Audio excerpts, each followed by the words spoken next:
का आंदोलन जो कि लोक सेवा आयोग पर लगातार चल रहा था।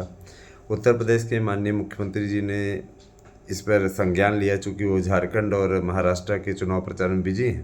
लेकिन जैसे ही उनके संज्ञान में ये बातें हम लोगों ने डाली कि उग्र आंदोलन हो रहा है और निश्चित रूप से अखिलेश यादव उस पर रोटी सेकने की कोशिश कर रहे हैं, अपने राजनीतिक रोटी सेकने की कोशिश कर रहे हैं। फूलपुर विधानसभा सीट किसी भी प्रकार से जीतने की कोशिश में है अखिलेश यादव। तो जाहिर सी बात हम ये बता देना चाहेंगे कि माननीय मुख्यमंत्री जी ने निश्चित रूप से इस पर संज्ञान लेते हुए और किए धरे पे अखिलेश यादव को पानी फेर दिया। यूपीएससी के जो पक्ष के सारे अभ्यर्थी थे उन्होंने मुख्यमंत्री जी का बहुत बहुत धन्यवाद किया। परीक्षा टल गई है और नए सिरे से ये एक स्तरीय ही होगी, एक ही दिन में होगी। अभ्यर्थियों की बहुत बड़ी मांग थी, इस मांग को मान लिया है मुख्यमंत्री जी ने। मुख्यमंत्री जी एक जनप्रिय नेता हैं, निश्चित रूप से सभी अभ्यर्थियों के लिए हित की बात वो करते हैं। और बहुत से ऐसे लोग हैं जो कि है ना, इस बात को लेकर के पशुपेश में हैं कि टीजीटी पीजीटी की परीक्षा होगी कि नहीं होगी। मैं बता देना चाहता हूँ उसकी तैयारियाँ लगभग कंप्लीट हो चुकी हैं। सेंटरों के निर्धारण का काम तेज़ी से चल रहा है। आने वाले समय में आपको परीक्षा की डेट मिल जाएगी। जाहिर सी बात है, आप अच्छी तरीके से जानते हैं, प्रस्तावित तिथि भेज दी गई है ना, दिसंबर महीने के अंतिम सप्ताह में, और क्या कहते हैं जनवरी माह के प्रथम सप्ताह में परीक्षा कराई जानी अपेक्षित है। तो आप लोग तैयारियों में जुट जाइए। जिस तरीके से आप लोगों ने आज बम्पर नोट्स लिए हैं उसके लिए मैं ज़रूर बताना चाहता हूँ कि आप लोगों के लिए ये बहुत बड़ी अपडेट है। और राजनीति रोटी सेकने वाले लोग जो कि राजनीति रोटी ज़बरदस्त तरीके से सेकते हैं, वे अपनी सरकारों का काला चिट्ठा उठा करके देखें तो उन्हें उनकी शर्म से गर्दन झुक जाएगी और चुल्लू पर पानी में डूब के मर जाएंगे। ऐसे लोग निश्चित रूप से सिर्फ राजनीति के लिए जन्मे हैं और सिर्फ गंदी और घटिया राजनीति करते हैं। राजनीति तो अच्छी चीज़ है, राजनीति लोग करते हैं, है ना, लेकिन ऐसे लोग घटिया राजनीति करते हैं और निश्चित रूप से सरकार को बदनाम करने के लिए स्वयं ही दंगे करवाते हैं, स्वयं ही इस प्रकार के काम करते हैं। अपने गिरेबान में झांक के नहीं देखते कि आप के समय में 72,825 के अभ्यर्थियों का पैसा भी खा गए और किसी को नौकरी भी नहीं दी। आज तक इस पर जवाब देने के लिए अखिलेश यादव की जबान से एक भी शब्द नहीं निकलता है। और ऐसे लोग यहाँ पर युवाओं की भावनाओं को एक चुनावी मुद्दा बनाने की कोशिश करते हैं। जिनके समय में 80 की लिस्ट निकलती थी तो उसमें 60 इनके जाति के होते थे। जाहिर सी बात है कि ऐसे लोग यहाँ पर आकर के इस प्रकार की बातें कर रहे हैं तो बहुत ही बेहद शर्मनाक और घृणित है ना। इनकी जाति में भी कुछ समर्थवान और समझदार लोग हैं, लेकिन मैं इतना जरूर कहना चाहूँगा कि जो जाति परस्त हों तो अच्छी बात है। जाति परस्त होना कोई बुरी बात नहीं है, अपनी जाति के साथ में खड़ा होना बुरी बात नहीं है, लेकिन ये परिवारवादी हैं, है ना।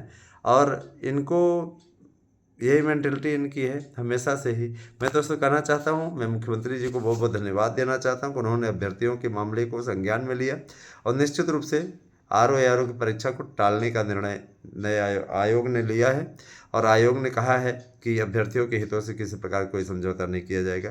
पहले जो आयोग ये बोल रहा था कि हम किसी प्रकार से झुकेंगे नहीं, वही आयोग इस परीक्षा को टालने पर सहमत हो गया है और यह भी कहा है कि परीक्षा एक ही चरण में होगी।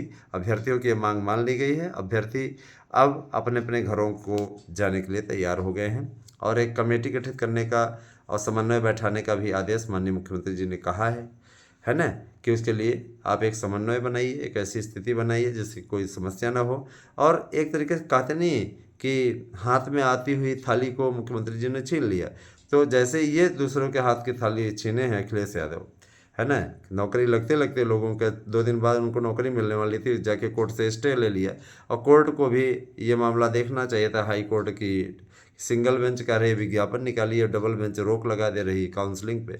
तो नियमों का उल्लंघन और उसके बाद में फिर सर्वोच्च न्यायालय का अन्यायपूर्ण निर्णय, उसमें कहने वाली बात नहीं है। सर्वोच्च न्यायालय का न्यायपूर्ण निर्णय उस समय कहा जा सकता था इसको जब ये कहा जाता है कि इस पर काउंसलिंग करा करके ले आइए, क्योंकि अभ्यर्थियों के साथ में अन्याय हम नहीं होने देंगे। अभ्यर्थी हमारे लिए दोनों हैं, है ना। आप 66,665 को बचवा रहे हैं, आपकी लापरवाही के चलते, आप लोगों के प्रशासनिक लापरवाही के चलते इस प्रकार का कार्य हो रहा है। तो पूर्ववर्ती सरकार हो चाहे वर्तमान सरकार हो, इस पर काउंसलिंग करा के ले आए, उस समय वो न्याय होता है ना। इस प्रकार का निर्णय ये अन्याय से भी गया गुजरा है। इस पर हमें इस चीज़ का कोई भी फर्क नहीं पड़ता, अवमानना ये वो ऐसे वैसे, जहाँ अभ्यर्थियों के साथ अन्याय हुआ है उस पर मैं ज़रूर बोलूँगा।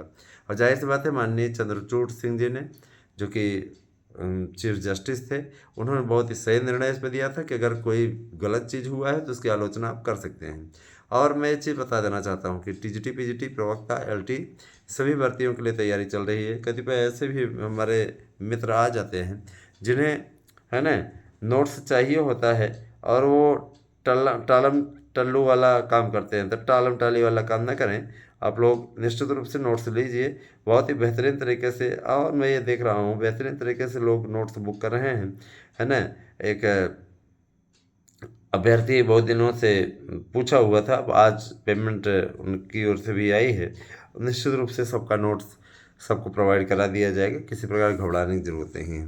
बने रहे हमारे साथ में दोस्तों। कैसी लगी हमारी वीडियो हमें अवश्य बताइएगा, है ना। अच्छा लगा कि माननीय मुख्यमंत्री जी ने इस बात को संज्ञान में लिया और मुख्यमंत्री जी ने इस पर तुरंत परीक्षा टाल करके, है ना, कहा कि इस परीक्षा को टाला जाए और टाल करके अभ्यर्थियों के साथ समन्वय बैठा करके उनके बातों को सुना जाए। फिलहाल एक चरण में परीक्षा कराई जाए जो कि विज्ञापन में उल्लिखित था।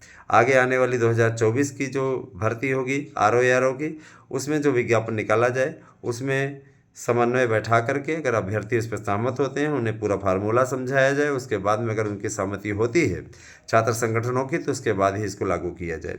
जाहिर सी बात है कि आप हर परीक्षा सिपाही भर्ती के आधार पर नहीं करा सकते। जहां अभ्यर्थियों का अहित होगा वहां हम भी बोलेंगे और जाहिर सी बात है कि हम इस बात में हमेशा अभ्यर्थियों के साथ खड़े हैं। दोस्तों मैं ज़रूर कहना चाहूँगा, जिस तरीके से प्रश्न पत्रों की छपाई चल रही है, जिस तरीके से सेंटरों के निर्धारण का कार्य चल रहा है, उससे दिसंबर माह में पेपर हो जाए तो आश्चर्य नहीं होगा। और जिस तरीके से तैयारी चल रही है वही होगा जैसे आपको 2021 में एकाएक कार्यक्रम विज्ञप्ति देखने को मिल गई थी। विज्ञप्ति आ भी गई है, मैंने आप लोगों को पढ़ के भी दिखा दिया सारी चीज़ें, है ना। तो एक विज्ञप्ति देगी फलाना फलाना तारीख को आपका पेपर होगा, 27, 28, 29, 30, 31 दिसंबर को। उसके बाद में ना तो आपसे रहा जाएगा ना सहा जाएगा। ऐसी स्थिति का सामना ना करें, इससे अच्छा है कि आप लोग नौकरी ले लें। यही मुझे आपसे कहना था। बाकी अभी की ये अपडेट मिली तो बहुत ही खुशी हुई मुझे जान करके। बने रहे हमारे साथ में। और मैं इतना ज़रूर कहना चाहूँगा, राजनीति करने वालों को करारा जवाब देगी जनता। आने वाले विधानसभा चुनाव के उपचुनावों में, है ना, मैं ये अच्छे तरीके से जानता हूँ सरकार के साथ में ही जनता खड़ी होती दिख रही है, क्योंकि जो आंतरिक सर्वे बता रहा है उसमें 2 सीट भी अखिलेश यादव पा जाए तो बहुत बड़ी चीज़ होगी। बने रहे हमारे साथ में। धन्यवाद।